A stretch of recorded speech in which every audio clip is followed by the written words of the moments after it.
अस्सलाम वालेकुम friends, I hope you are doing well. मेरे इस चैनल पे नए आने वालों को वार्म वेलकम। और इस चैनल पे डेली वीडियोस देखने के लिए मेरे इस चैनल को लाइक करें, शेयर करें एंड सब्सक्राइब कीजिए। तो चलते हैं आज के वाक़या की तरफ।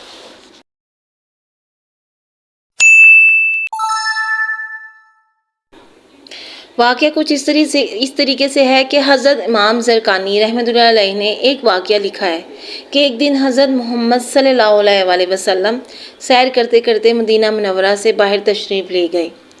वहाँ एक काफ़िले ने पड़ाव किया हुआ था और उनके ऊँट चर रहे थे। आप सल्लल्लाहु अलैहि वसल्लम ने ऊँट देखे तो एक सुर्ख रंग का ऊँट आपको पसंद आ गया। आप सल्लल्लाहु अलैहि वसल्लम ने काफ़िले वालों से पूछा, इस ऊँट को बेचते हो? उन्होंने बेचना था या नहीं बेचना था, लेकिन हजूर अकरम सल्लल्लाहु अलैहि वसल्लम को देखकर कहा, जी बेचते हैं। फरमाया, कितने का? उन्होंने कहा, इतने का, और सौदा तय हो गया। आप सल्लल्लाहु अलैहि वसल्लम ने फरमाया कि मैं कोई ताजराना गर्ज से तो आया नहीं था कि मैं कीमत साल लेके आता। मैं तो सैर करता इधर निकल आया और तुम्हारा ऊँट मुझे पसंद आ गया और मैंने इसका सौदा कर लिया। ऐसा करो कि ऊँट मुझे दे दो और मैं शहर जाकर इस ऊँट की कीमत तुम्हें बेच देता हूँ। तो उन्होंने कहा कि हमें मंजूर है। हजूर अकरम सल्लल्लाहु अलैहि वसल्लम ने ऊँट पकड़ा और चल दिए। जब तक हज़रत मोहम्मद सल्लल्लाहु अलैहि वसल्लम नज़र आते रहे वो देखते रहे। जब नज़रों से ओझल हो गए तो दिल पर हाथ रख के बैठ गए। थोड़ी देर के बाद सख्ते से जब बाहर आए तो एक दूसरे से पूछने लगे कि यार, ये शख्स जो ऊँट उधार लेके गया है, इसका पता पूछा था किसी ने?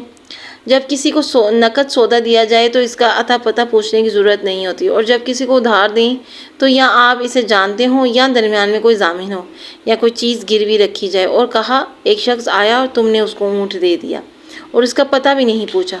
उसने कोई दरमियान में ज़ामिन भी नहीं दिया, तुमने कोई चीज़ भी गिरवी नहीं रखी। इसकी तो यार तुम सबकी अकल पे पर्दा आ गया था क्या? इतना कीमती ऊँट हमने दे दिया और पता ही नहीं पूछा। कोई पता ही पूछ लेता, किसी को होश ही नहीं रहा। एक ने कहा, यार जब वो बातें करता था तो मुंह से फूल झड़ते थे, मैं तो बस यही देखता रह गया। दूसरे ने कहा, यार मैं तो इसकी मुस्कुराहट को ही देखता रह गया। तीसरे ने कहा, यार मैं तो इसकी आंखें ही देखता रह गया। सुबहान अल्लाह। वो कहने लगे, जो भी हुआ हम इसके हुस्न में खो गए। वो अपने हुस्न का जादू जगाकर कीमती ऊँट हमसे हत्या के ले गया।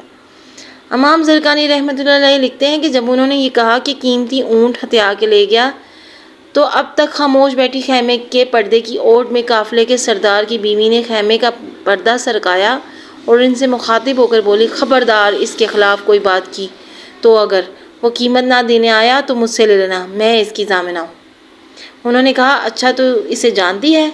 कहा, वल्लाह मैं भी नहीं जानती। तो कहा, फिर ज़मानत कैसे दे रही है?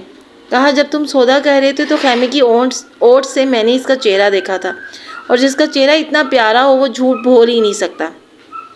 अब ये बातें हो ही रही थी कि इतने में हजूर अकरम सल्लल्लाहु अलैहि वसल्लम के ग़ुलाम आ गए। कहा, कौन है वो लोग जिनसे हमारे आका ने ऊँट ख़रीदा था? उन्होंने कहा, जी हम लोग हैं। कहा, ये हजूर सल्लल्लाहु अलैहि वसल्लम ने खजूरें तुम्हारी ज़ियाफ़त के लिए भेजी हैं और ये तुम्हारी कीमत है। उन्होंने कहा, कीमत बाद में देना, हम तो खुद बिक गए हैं, हमें पहले ये बताओ कि वे रहते कहाँ हैं। कहा, वो सामने जो खजूरों के झुंड में यहीं डेरे हैं हमारे आका सरवर कौनैन सल्लल्लाहु अलैहि वसल्लम के। वो औरत पुकार उठी कि देखा, ये शख्स जितना सूरत का हसीन था, सीरत का भी इतना ही हसीन। सुबहान अल्लाह। इमाम ज़रक़ानी रहमतुल्लाह अलैह कहते हैं कि इस कबीले का नाम वफ़द तारिक था। वो सारे का सारा वफ़द तारिक उठा और हज़रत मोहम्मद सल्लल्लाहु अलैहि वसल्लम की खिदमत में हाजिर हुआ और हजूर अकरम सल्लल्लाहु अलैहि वसल्लम के हाथों में हाथ देकर वालहाना मोहब्बत का इजहार किया। इसी तरह एक दफ़ा का वाक़या है कि हज़रत उम्मे मोबिद ख़ज़ाया एक बुदवी खातून थी जिन्होंने सहरा में ख़ाइमा लगा रखा था। इनके शौहर हज़रत अबू मोबिद रज़ी अल्लाह तआला अन्हा भी वहीं थे। चंद ऊँट और बकरियाँ उनका कुल सरमाया था और बकरियों का दूध इनकी गुज़र बसर का असल ज़रिया था। सरवर कायनात सल्लल्लाहु अलैहि वसल्लम हिजरत के मौका पर इनके खैमे के आगे से गुज़रे तो चंद लम्हे वहाँ भी क़याम फरमाया। आप सल्लल्लाहु अलैहि वसल्लम की चंद इरशादात सुनकर हज़रत उम्मे मोबिद नहायत मुतासिर हुए। इस वक़्त इनके शौहर खैमे में मौजूद ना थे। वो आए तो खाली बर्तनों को दूध से भरे हुए पाया और उम्मे मोबिद से पूछा, ये दूध कहाँ से आया? उन्होंने जवाब दिया, एक शख्स की बरकत का नतीजा है जो अभी इधर से गुजरा है। انہوں نے تعجب سے سوال کیا، وہ ایسا کون بابرکت شخص ہے؟ ذرا اس کے بارے میں کچھ تو بیان کرو۔ اس پر مومد نے زبان کو حرکت دی اور آپ صلی اللہ علیہ وآلہ وسلم کے بارے میں چند لمحوں میں جو کچھ معلوم ہو سکا اس طرح بیان کرنا شروع کیا کہ فصاحت و بلاغت کا دریا بہا دیا۔ انہوں نے اپنے مافی الضمیر کا پوری روانی سے اظہار کیا۔ الفاظ نہایت جچے تلے اور ادب و احترام کے سانچے میں ڈھلے ہوئے تھے۔ ان عربی الفاظ کا ترجمہ کچھ اس طریقے سے ہے کہ میں ایک معزز شخص کو دیکھا جن کی نفاست نمایاں، چہرہ روشن اور خلق و بناوٹ میں حسن، نہ موٹاپے کا عیب نہ دبلاپے کا نقص، خوش رو، خوبصورت، آنکھیں کشادہ اور سیاہ، پلکیں لمبی، سبحان اللہ، آواز میں کھنک، گردن سراہی دار، داڑھی گھنی، بویں کماندار اور جھٹی ہوئی، خاموشی میں وقار کا مجسمہ، گفتگو میں صفائی اور دلکشی، سراپا حسن، جمال میں یگانہ روزگار، دور سے دیکھو تو حسین ترین، قریب سے دیکھو تو شیرین ترین بھی اور جمیل ترین بھی، بات چیت میں مٹھاس، نہ زیادہ باتیں کریں اور نہ ضرورت کے وقت خاموش رہیں، گفتگو اس انداز کی جیسے پروئے ہوئے موتی، اگر دو شاخوں کے درمیان ایک شاخ ہو تو وہ دیکھنے میں ان تینوں شاخوں سے زیادہ تر و تازہ دکھائی دیں، قدر و قیمت میں سب سے بہتر نظر آئیں۔ ان کے کچھ جاننسار بھی ساتھ تھے جو انہیں گھیرے ہوئے تھے، وہ بولتے تو سب خاموش ہو جاتے، کوئی حکم دے تو اس کی تعمیل کے لیے ٹوٹ پڑتے۔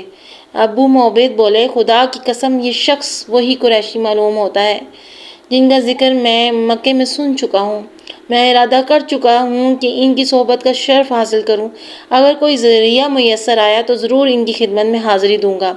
یہ عرب کی ایک بدوی خاتون کا انداز بیان ہے جس میں نبی کریم صلی اللہ علیہ وآلہ وسلم کے حلیہ مبارک اور سراپا کی تصویر کشی کی گئی تھی۔ سبحان اللہ۔ اسی کے ساتھ ہمارا آج کا واقعہ اختتام پذیر ہوتا ہے۔